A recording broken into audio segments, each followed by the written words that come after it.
அவரைக்காய் குழம்பு எப்படி செய்யுதுன்னு பார்க்கலாம். இந்த அவரைக்காய் குழம்பு செய்யறதுக்கு பார்த்தீங்கன்னா நான் ஒரு 1/4 கிலோ அளவுக்கு அவரைக்காய் எடுத்துருக்கிறேன். இது பார்த்தீங்கன்னா தட்டை அவரைக்கான்னு சொல்லுவாங்க. அதை போல் அவரைக்காய் தான் எடுத்துட்டு நான் வந்து க்ளீன் பண்ணி எடுத்து வச்சிருக்கேன். அந்த ஓரத்தில் இருக்கிற நாரெல்லாம் எடுத்துட்டு க்ளீன் பண்ணி எடுத்துருக்கேன். இந்த அவரைக்காயை க்ளீன் பண்ணும்போது பார்த்தீங்கன்னா இப்படி லைட்டாக வெளிச்சத்தில் பார்க்கும்போது பார்த்தீங்கன்னா உள்ள லைட்டாக கருப்பாக இருந்துச்சுன்னா அது வந்து சொத்த அவரைக்கான்னு சொல்லுவாங்க. இது நல்லா பாருங்கள், நல்லா பச்சை கலராகவே இருக்குது பாருங்கள். இது நல்லா ஃப்ரெஷ்ஷான அவரைக்காய். இப்படி தான் பார்த்துட்டு அவரைக்காயை நம்ம க்ளீன் பண்ணி எடுக்கணும். பேனில் கொஞ்சமாக எண்ணெய் சேர்த்துடலாம். எண்ணெய் சேர்த்துட்டு ஒரு 5-6 சின்ன வெங்காயம் சேர்த்துடலாம்.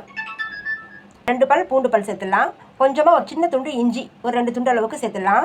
பெரிய சைஸ் வெங்காயமும் பார்த்தீங்கன்னா கொஞ்சமாக கட் பண்ணி எடுத்து வச்சு அதையும் இது கூட சேர்த்துக்கிறேன். இப்போ இது எல்லாமும் பார்த்தீங்கன்னா ஒரு கண்ணாடி பக்கம் வர வரைக்கும் இது நல்லா வதங்கி வரணும். அது வரைக்கும் கொஞ்சம் நேரம் நம்ம இதை வதக்கி விட்டுக்கலாம். நான் ஒரு வதக்கி விட்டதுக்கப்புறம் இதில் ஒரு 5-6 கருவேப்பிலை சேர்த்துட்டு நான் மறுபடியும் வதக்கி விடுறேன். அடுத்து இதில் பார்த்தீங்கன்னா ஒரு 2 ஸ்பூன் அளவுக்கு வறுத்த வேர்க்கடலை சேர்த்துடலாம்.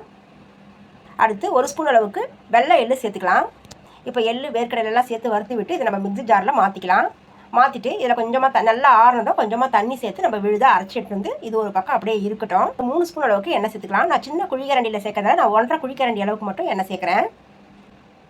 தாளிப்புக்கு பார்த்தீங்கன்னா சீரகம் ஒரு 1/2 ஸ்பூன் சேர்த்துக்கலாம். கூடவே கடுகு ஒரு 1/2 ஸ்பூன் அளவுக்கு சேர்த்துக்கலாம். வரமிளகாய் 1 எடுத்து கிள்ளி சேர்த்துக்கலாம்.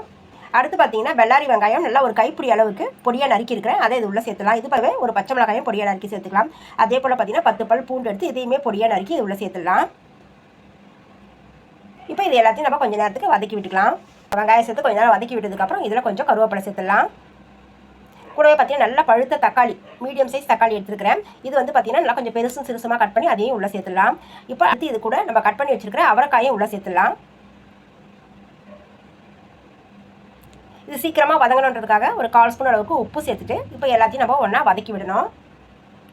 இப்போ இதில் அடுத்து நம்ம மசாலா பொருளாக சேர்த்துக்கலாம். பார்த்தீங்கன்னா நான் 1.5 ஸ்பூன் அளவுக்கு காரத்தூள் எடுத்துருக்கேன். 2 ஸ்பூன் அளவுக்கு மல்லித்தூள், 1/4 ஸ்பூன் அளவுக்கு மஞ்சள் தூளும், 1/4 ஸ்பூன் அளவுக்கு சீரகத்தூளும் எடுத்துருக்கேன். இப்போ இது எல்லாத்தையுமே வந்து நம்ம இதுள்ள சேர்த்துடலாம். எல்லாத்தையும் ஒன்றா மிக்ஸ் பண்ணி விடணும். ஏன்னா நம்ம எந்த அளவுக்கு நம்ம செய்யப்படுற குழம்பு எந்த அளவுக்கு நமக்கு தேவையோ அதுக்கு தகுந்த போல தண்ணி சேர்த்துலாம். நான் ஒரு 2 டம்ளர் அளவுக்கு இதில் தண்ணி சேர்த்துருக்கிறேன். நான் ஒரு 2 டம்ளர் அளவுக்கு தண்ணி சேர்த்து எல்லாத்தையும் ஒரு தடவை நம்ம கலந்து விட்டுணும். உப்பு பார்த்தீங்கன்னா ஒரு 3/4 ஸ்பூன் அளவுக்கு நான் வந்து இதில் உப்பு சேர்த்துருக்கிறேன். ஃப்ளேமை மீடியம் ஃப்ளேமில் வச்சுட்டு கொஞ்சம் நேரத்துக்கு மூடி போட்டு விட்டுடலாம். நம்ம அவரைக்காயை வதக்கிட்டு நம்ம குழம்பு தாளித்து மூடி இருக்கிறதால சீக்கிரமாகவே அவரைக்காய் வெந்து வந்துடும். அவரைக்காய் வெந்து வாசனை வரும்போது நான் ஓப்பன் செஞ்சுருக்கிறேன். இப்போ நம்ம அரைச்ச விழுதை இது உள்ள சேர்த்துடலாம். இப்போ எல்லாமும் சேர்ந்து ஒரு தடவை நம்ம எல்லாத்தையும் மிக்ஸ் பண்ணி விடணும். இப்போ எல்லாமே கலந்து விட்டுட்டு நம்ம சேர்த்துருக்கிற உப்பு சரியாத ஒரு தடவை செக் பண்ணி பார்த்துட்டு மறுபடியும் தட்டு போட்டு மூடி விட்டுடலாம். மூடி போட்டு ரொம்ப சிம்மில் வச்சிடலாம். வெந்துருச்சு. ஒரு 3 நிமிஷம் மட்டும் சிம்மில் இருந்தால் போதும். மேலே கொஞ்சமாக மல்லித்தழையை தூவி விட்டுட்டு இது கொதிப்பு அடங்கு வந்து நம்ம சாப்பிட்டுக்க வேண்டியதான்.